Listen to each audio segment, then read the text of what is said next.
I'm Jennifer Fairbanks and I am the owner of Porcelynne. And today I wanted to talk to you about measuring for asymmetry for bra patterns, or really any pattern that comes in cup sizes. What I would actually recommend doing is you follow the instructions that come in with the pattern, whether it's a bra pattern or bodice. And usually, let's say with the bra pattern, that you want to take your fullest bust measurement. So for me, I'm looking at 49 today. Some days I'm a little less, some days I'm a little bit more. And so I want to be following the size chart based on the full bust. Now, yes, I know that I am asymmetrical, so I'm going to show you right now how I'm going to make that change. So I am larger on my left side than on my right side, but right now let's figure out exactly how.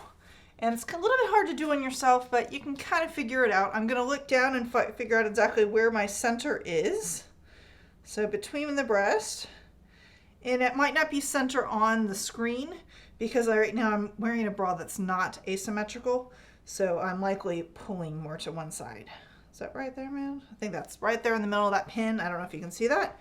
So what I'm going to do is I'm going to measure across the fullest arc of the bust from that center front. And this is done really well with a shirt. You can figure it out. And then you want to have a spot on your side seam. Now, it's not necessarily the side seam of your shirt, just someplace that you know that you can measure identically to the same spot. So for the one side, I come up with 14 on the one side. And then I'm going to go from here to the same spot on the other side because I can feel it. And here I am 12. So I'm a whole 2 inches larger on one side than I am on the other. Now, when I did this measurement yesterday or a couple days ago, I was only 1.5 inches. So it really kind of varies depending on when I measure, time of the day and day of the month.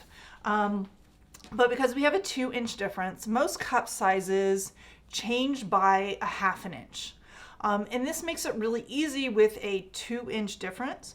You basically go up 2 sizes on one side and down 2 sizes on your other side based on where you're measuring, because you need to add that extra 2 cups and then we need to subtract the extra 2 cups on the other side.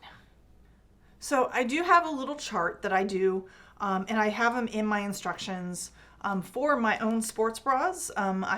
My bras are a little bit different. They're not kind of designed the same way, but you would measure for asymmetry in the same way. And my kitty cat's just coming up to say hello, so maybe we should measure him too.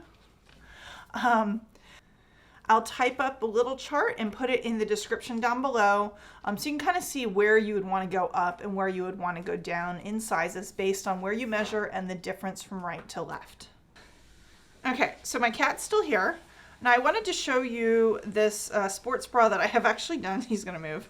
That I do have larger on one side. So you can see that this side is larger than this side. But once I wear this, this should actually bring me fairly balanced. So the way I did this, I need to find my pattern. So for my actual pattern, I cut a left and a right. Well, I cut the 2 different cup sizes.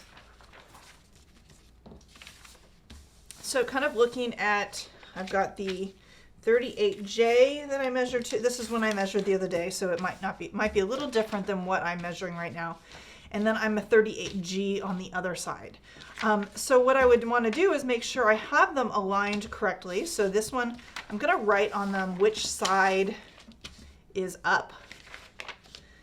So this way I know when I cut my right sides facing up or right sides facing down that I have the correct sizes, the sides that correlate, because otherwise I can end up with 2 of the same size.